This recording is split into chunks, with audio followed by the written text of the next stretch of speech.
Hey there, Chris here with Simply Nutrients. I'm joined by Kevin Coughlin here in Minnesota, who woke up today and decided he wanted to put on a really nice shirt. So thanks for that, Kevin. You know what? We did not talk to each other before this, so it's that kind of day. It's this kind of shirt day. It is. It's that kind of shirt day. It's Friday, and we're talking about vitamin K. So vitamin K day. And normally, when people think about vitamin K, they think about things like, blood clotting, healthy bones, even blood thinners, like a Coumadin, can really steal vitamin K from the body. Tell us, kind of what's your take on vitamin K? Why do we need it? So, vitamin K is, I think, wildly interesting. And if you want to talk about an underrated vitamin or underappreciated, I'm going to say it's vitamin K. Vitamin D has thousands upon thousands of studies now on it. I mean, it is research to the hilt, which is fantastic. And vitamin K is kind of the sneaky, what am I doing with vitamin K? Like, what does vitamin K do? And my answer is it does a lot of things and a lot of really cool things. Vitamin K is a fat-soluble vitamin, first of all, for what that's worth. But what vitamin K, I think one of the coolest things that it does is it moves calcium out of the heart and arteries and gets it to the bones. So it helps, it hugely helps in bone remodeling and can really be of benefit to somebody with osteoporosis and helping remodel the bones, plain and simple. So it's moving that calcium, it's taking that calcium out of the heart and arteries where we don't want it and getting it to the bones. That's really number one, I think, on the list. Well, and that's a huge piece too, because a lot of times we think about, bone health, it's always been, well, calcium and magnesium, which are obviously two very important things, and usually need to be together. But I think to your point, vitamin K is underappreciated and kind of left off to the side of, well, this can help, but there just hasn't been a lot of focus and education on it.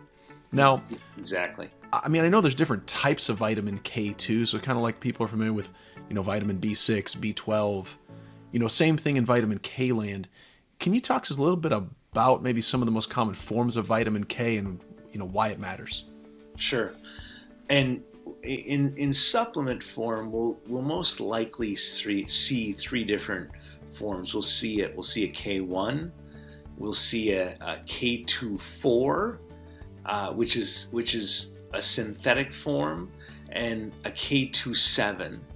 And you can create vitamin K2-7 in a few different ways. A lot of it comes from the fermenting of food, and one of the ways to get it is the fermenting of chickpeas. You can get K2-7 from the fermentation of chickpeas, and K2-7 is a natural form, and it's a form that works best within the body.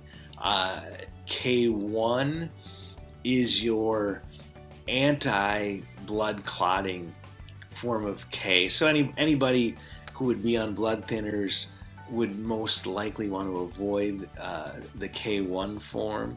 But a really interesting fact that I like is the liver will take K2-7 and convert it to K1 if K1 isn't in the liver. If there's no presence of K1 in the liver will convert K2-7 to K1. And K1 doesn't live for very long in the body. The half-life in the body is only about 4 hours for K1. So there are studies that show that we are deficient in vitamin K, and vitamin K, is also great for red blood cell, the red blood cell's ability to carry oxygen. Vitamin K2 is a huge is also a huge benefit, where studies have shown that the capacity of the red blood cells' ability to carry oxygen is increased from like 10 to 20% after taking K2 for like 4 to 6 weeks. So from an energy, from a stamina standpoint, vitamin K can be of huge benefit there as well. And in the electron transport chain, and I'll go deep here, vitamin K will actually help create coenzyme Q10, CoQ10. And so another in creating energy and creating ATP in the cell, vitamin K is an integral part of doing that. So stamina, energy, all those things. Vitamin K is massively important and massively underappreciated. Perfect. So obviously there's lots of situations where you may need vitamin K. And if I'm going out to get vitamin K, it seems like there are, vitamins everywhere these days. I walk by the Costco shelves, I walk by, a GNC or what have you, Walgreens, vitamin this, vitamin that. Why is it important that I get the right vitamin K supplement? And can you talk about really synthetic versus natural? So the biggest thing was, in the natural form, the absorption is going to be better. The body's going to just simply, recognize it and absorb it better. It's going to get to the places that we need. It's a natural, when we talk about it, it's more of the creation of it is natural, so it moves through the body better. As I said, it's absorbed better, and it helps, bind the calcium. And you talked earlier about, everybody take calcium, take magnesium, take calcium. And we've all, I'm sure at one point in our lives, we need more calcium. Well, how does the calcium get to where we want it to go? And it's that K2 that gets it to where we want it to go. So having the correct form is hugely important. So and there are studies out there that 330 micrograms, if you're looking at labels, is the most optimal amount of K2 shown to do what we want to do, and that's the bone remodeling. It's as I said, moving the calcium, remodeling the bones, and enabling the red blood cells to carry more oxygen. Makes a ton of sense. So I know you guys at Microbiome Labs have a K2 product. Why do you like it versus if I just go grab a synthetic K2 off the shelf? So the MegaQuinone that we're using is fermented from chickpeas. So now you've got a vegetarian, vegan form. You have it's a natural fermentation process, so it's more bioabsorbable for the body, and it's 330 micrograms, which is what the clinical trial, the study has shown to be the optimal amount to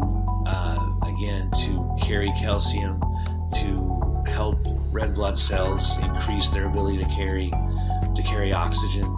And so one of the biggest things that we do at Microbiome Labs is we formulate based on what the studies are saying.